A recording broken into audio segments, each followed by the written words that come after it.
बहन कुमारी मायावती जी ने बोला कि ऐसा आपातकाल लग चुका है, अपने बच्चों को बचा के रखे और सुप्रीम कोर्ट को ये निर्णय वापस लेना होगा।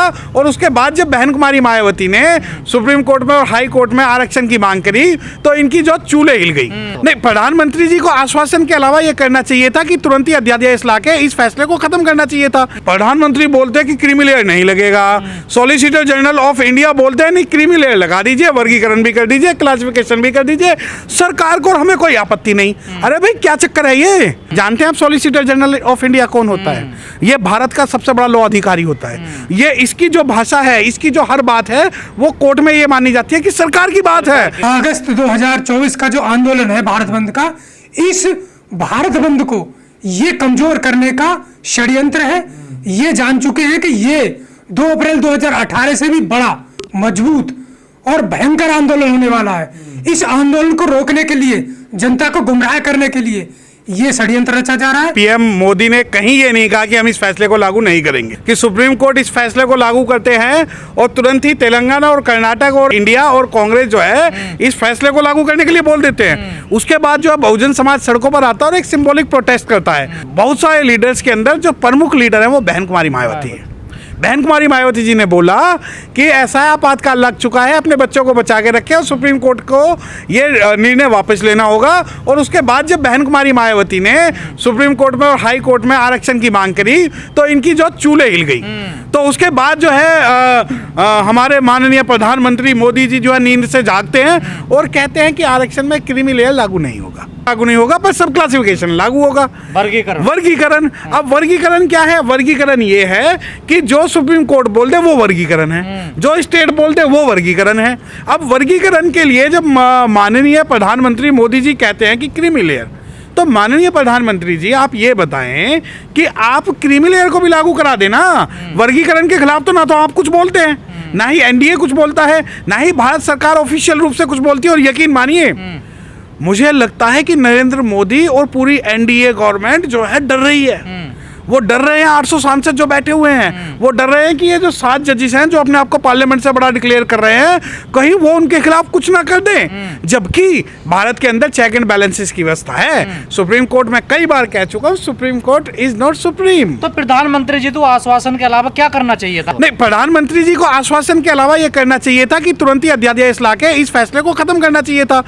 और सबसे पहले अब आपने जो सवाल पूछा है, देखिए आपके चैनल के माध्यम से बता रहा हूं, पहली बार प्रधानमंत्री को सबसे पहले जो हटाना चाहिए वो सॉलिसिटर जनरल ऑफ इंडिया हटाना चाहिए। अगर क्रीमी लेयर की बात ना करें, क्लासिफिकेशन की बात ना करें, क्योंकि सॉलिसिटर जनरल ऑफ इंडिया, अब देखिए प्रधानमंत्री बोलते हैं कि क्रीमी लेयर नहीं लगेगा, सॉलिसिटर जनरल ऑफ इंडिया बोलते हैं नहीं क्रीमी लेयर लगा दीजिए, वर्गीकरण भी कर दीजिए, क्लासिफिकेशन भी कर दीजिए, सरकार को हमें कोई आपत्ति नहीं। अरे भाई क्या चक्कर है ये? आप या तो नरेंद्र मोदी जी की प्रत्यक्ष रूप से जो भाषा है, जानते हैं आप सॉलिसिटर जनरल ऑफ इंडिया कौन होता है?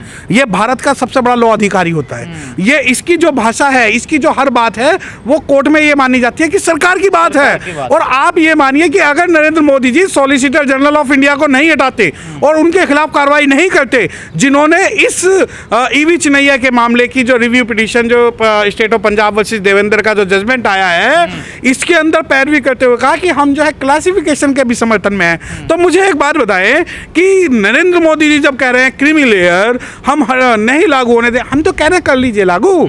आप क्रीमी लेयर भी लागू कर लीजिए, सब क्लासिफिकेशन भी लागू कर लीजिए, और आप ये करिए ना, सारे शेड्यूल कास्ट का आप रिजर्वेशन खत्म करके आगे इंडिया पीछे झाड़ू लगा दो। सॉलिसिटर जनरल ऑफ इंडिया के खिलाफ आप कोई कार्रवाई कीजिए, उन्हें अपने पद से हटाइए। दूसरी, जिस भी जज ने एंटी कॉन्स्टिट्यूशनल कोई वर्डिक्ट दिया है, जिसमें जस्टिस बाला त्रिवेदी के ने जो हमारे पक्ष में एक फैसला दिया है, उनके अलावा मैं चाहता हूं कि इन सभी के खिलाफ इम्पीचमेंट आए। जानते हैं इम्पीचमेंट क्या होता है? महाभियोग आए।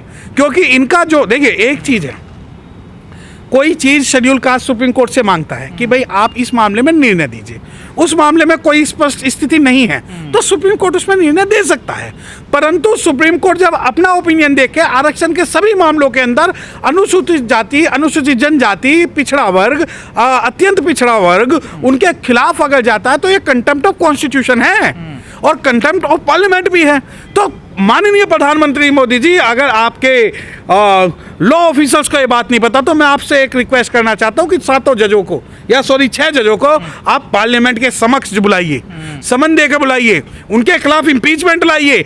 रिजर्वेशन की लड़ाई है, लड़ ली जाएगी, आप कर सकते हैं। जो SC ST सांसद उनसे मिलने गए उनको भी गुमराह कर रहे हैं वो? सभी को गुमराह कर रहे हैं। आप ये बताइए, देखिए मैं ये कहता हूं कि हमारे जो समाज के पास में बहुत कम वकील हैं जो आज इस लड़ाई को लड़ रहे हैं।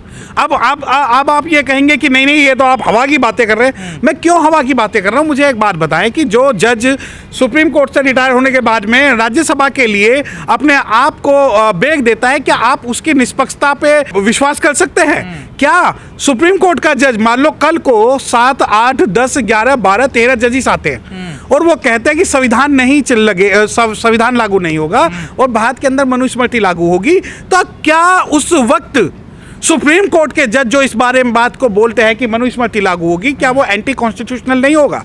क्या वो एंटी पार्लियामेंट नहीं होगा? बिल्कुल होगा।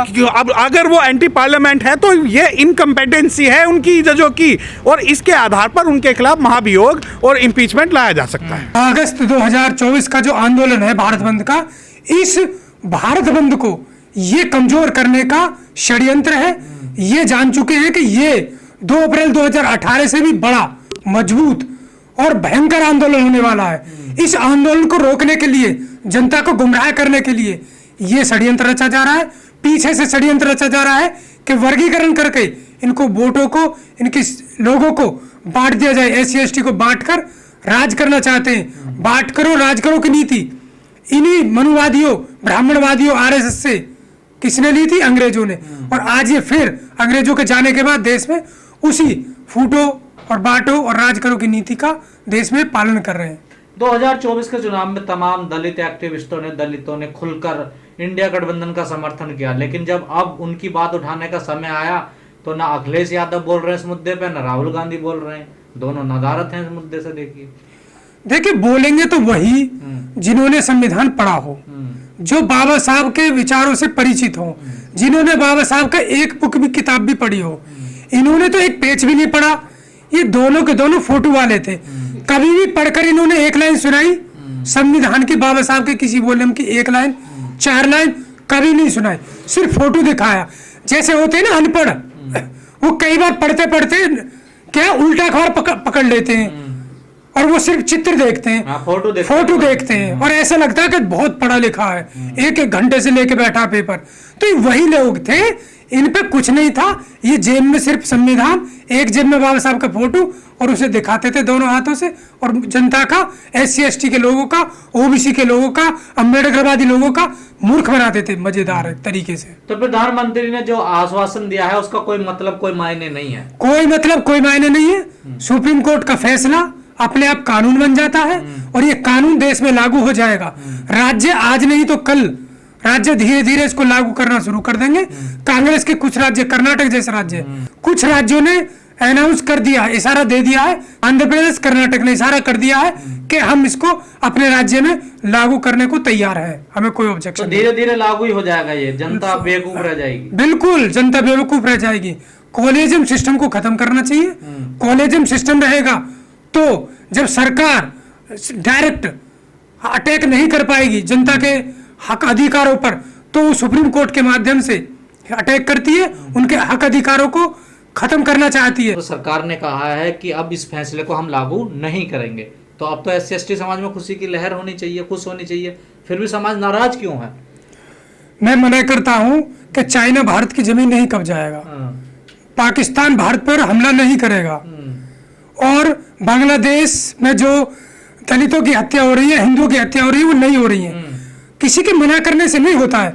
अध्यादेश लाए, कानून तरीके से कानून का पालन करें।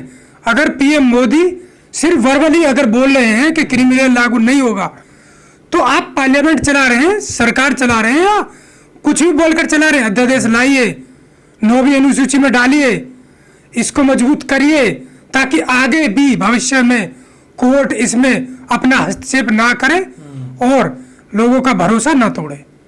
तो क्या ये सब छलावा है सरकार का? पूरा छलावा है।